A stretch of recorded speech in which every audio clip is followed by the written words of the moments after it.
What was your biggest fear that you faced there? Inside, I would say my biggest fear, I hate not being able to work.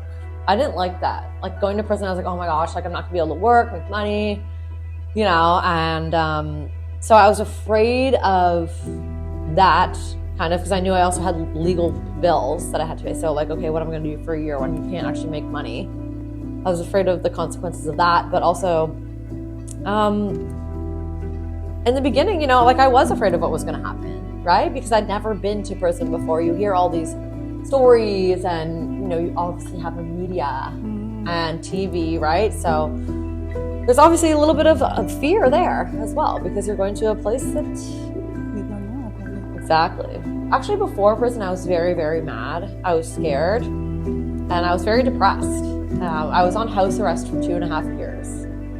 And I wasn't allowed to talk about the case. So I was allowed to go to work, but I was still very paranoid, right? You're not allowed to talk about this case. Everyone's like blaming you for all these things. You can't even fight for kind of your side of the story.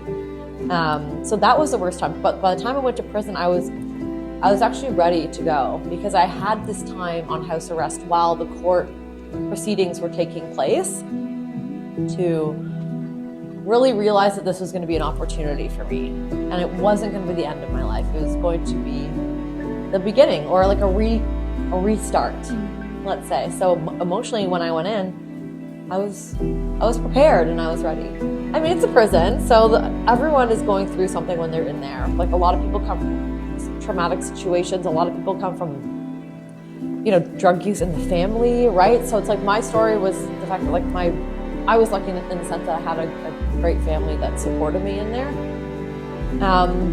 But I actually ended up getting along with pretty much everyone in there. So yes, there was violence, but it never had anything to do with me. How do you handle your fear? You have to educate yourself. Education, right? So when I was nervous about prison, I researched where I was going. And I was able to... Actually, I met someone who had also been to prison, the same prison that I went to for the same crime. And she became kind of like my coach. Yeah, so education through someone else's experience and just figuring out where you're going, you can kind of study it and study like what your life is going to be like after. Once you have more of that information filled in, there's less fear.